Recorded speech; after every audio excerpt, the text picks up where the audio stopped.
능력뉴스 3월 5일 주간 브리핑을 하겠습니다. 먼저 코로나19 확진 환자 소식을 전하겠습니다. 이번 주 누적 코로나19 확진 환자 수를 보면 경기도 117만 7,209명, 인천광역시 27만 5,547명, 광명시 2만 8,127명, 부천시 6만 5,914명, 시흥시 4만 9,488명입니다. 지난 한 주간 경기도 36만 8,715명, 인천광역시 8만 7,692명, 광명시 8,963명, 부천시 2만 308명, 시흥시 1만 5,057명 발생했습니다. 코로나19 방역 지침, 자영업자 밤 10시까지 영업합니다. 다음 주간 핫 이슈를 보겠습니다. 첫 번째, 어려운 법률 문제 고민 말자. 시흥시 시민 호민관 무료 법률 상담 운영 활발. 두 번째, 부천시 공유경제 활성화 추진으로 공유문화 확산. 세 번째, 지난해 경기도 화재 감소에도 화재 현장 법률 위반 단속은 14.2% 증가. 마지막으로 외신 소식을 보겠습니다. 윤석열, 안철수 국민통합정부 만들 것, 대선 뒤 합당도 추진. 다음 자세한 내용을 보겠습니다. 첫 번째, 어려운 법률 문제 고민 말자. 시흥시 시민 호밀관 무료 법률 상담 운영 활발. 시흥시 시민 호민관은 법률 문제로 어려움을 겪는 시민들의 소중한 권리를 보호하기 위해 일상생활에서 발생하는 각종 법률 사항에 대한 무료 법률 상담실을 운영해 시민 편의를 높이고 있다. 시는 변호사 18명, 법무사 8명, 세무사 3명을 법률 상담관으로 위촉해 월, 화요일은 생활 법률 상담을, 수요일은 세무 상담을 예약제로 운영하고 있다. 법률 문제로 고민하는 시흥 시민이라면 누구나 이용할 수 있는 무료 법률 상담은 신청인이 시흥시청 내 시민 호민관을 방문해 법률 상담관과 대면 또는 화상 방식으로 면담할 수 있다. 시민 호민관실 방문이 어려운 시민은 각동 행정복지센터에서 운영하는 우리 동네 변호사를 이용하면 된다. 동별로 탄력적으로 운영되는 우리 동네 변호사는 방문 상담이 원칙이나 코로나19 거리두기 일환으로 온라인 전화 상담도 함께 실시할 계획이다. 상담 분야는 주민생활과 밀접한 민사, 가사, 형사 등 생활법률과 부동산 매매, 등기, 임대차 계약, 국세, 지방세 등 세무 관계에 대한 사항 등이다. 임병택 시흥시장은 법을 잘 모르거나 경제적으로 어려워 법의 보호를 받지 못하는 시민들이 무료 법률 상담을 통해 권익을 보호하고 시민 만족도를 높일 수 있는 기회가 될 것으로 기대한다고 밝혔다. 예약 문의는 시흥시청 호민관실 내 법률 상담실로 하면 된다. 두 번째, 부천시 공유경제 활성화 추진으로 공유문화 확산. 부천시는 올해도 공유경제 활성화를 위해 다채로운 공유경제 사업을 발굴하는 등 공유문화 확산에 노력하겠다고 밝혔다. 공유경제란 공간, 물건, 재능 등 자원을 함께 사용하여 이용자의 편의를 증진하고자 사회적, 경제적, 환경적 가치를 창출하는 경제활동을 의미한다.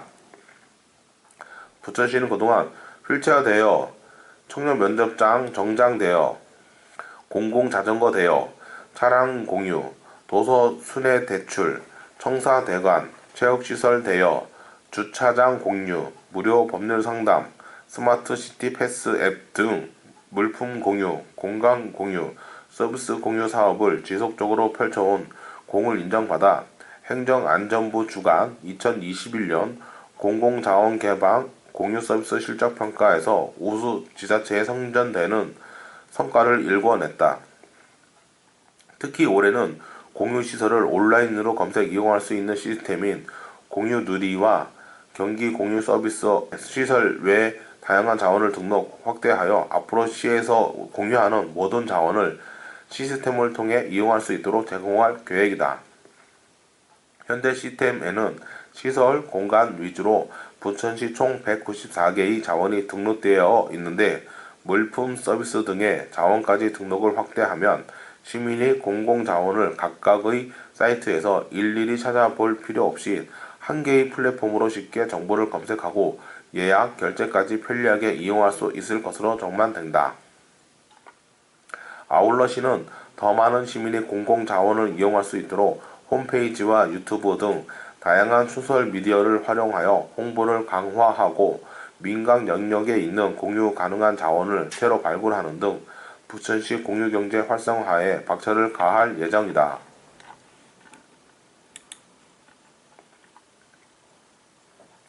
세 번째, 지난해 경기도 화재 감소에도 화재 현장 법률 위반 단속은 14.2% 증가.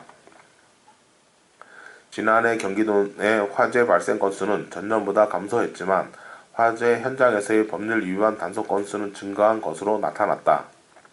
28일 경기도 소방재난본부에 따르면 지난해 경기 지역에서 발생한 화재 건수는 총 8,169건으로 2020년과 비교해 8.4% 감소했다. 반면 화재 현장 법률 위반 단속 건수는 2020년 380건에서 지난해 433건으로 14.2% 증가했다. 이에 따라 화재 발생 대비 단속 비율 역시 2020년 4.2%에서 지난해 5.3%로 뛰어 올랐다. 경기도 소방재난본부는 이 가운데 377건은 시, 군 등 관련 기관에 통보하고 46건은 과태료 처분, 11건은 입건했다. 법령별 단속 현상을 보면 폐기물 관리법 위반이 137건으로 가장 많고 건축 법령 위반 132건, 산업안전보건법 위반 86건 등의 순으로 적발됐다. 폐기물 관리법 위반은 쓰레기 소각이, 건축 법령 위반은 무허가 건축물, 산업안전보건법 위반은 용접 부지 등이 위반 사항 다수를 차지했다.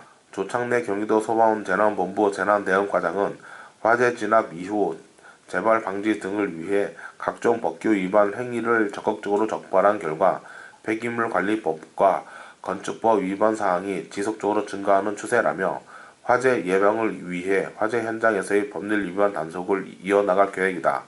특히 소방법령 위반 행위에 대해서는 엄격히 처벌할 방침이라고 강조했다.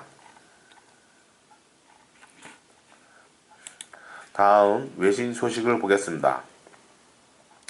윤석열, 안철수, 국민통합정부 만들 것, 대선 뒤 합당도 추진.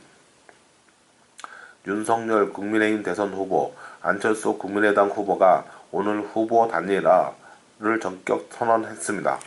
두 후보는 이날 아침 8시 국회 소통관에서 기자회견을 열어 더 좋은 대한민국을 만드는 시작으로서 정권교체, 즉 더 좋은 정권교체를 위해 뜻을 모으기로 했다고 밝혔습니다.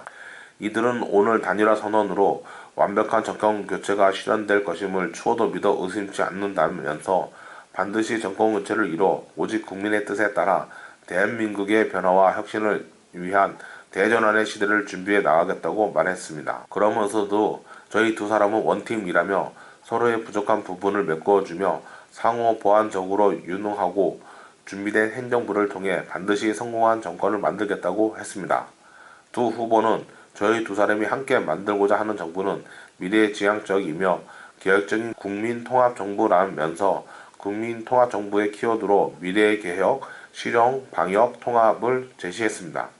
이어 국민통합정부는 대통령이 혼자서 국정을 운영하는 정부가 아닐 것이라며 인수위위원회 공동정부 구성까지 함께 협의하며 역사와 국민 뜻에 부응하겠다고 밝혔습니다. 끝으로 안 후보는 윤석열 후보를 지지하기로 했다고 밝혔고 윤 후보는 안 후보의 뜻을 받아 반드시 승리해 함께 성공적인 국민통합정부를 반드시 만들고 성공시키겠다고 말했습니다. 이들은 대선 뒤 즉시 합당도 추진하기로 했습니다. 이상 늠내뉴스 주간 브리핑을 마칩니다. 감사합니다.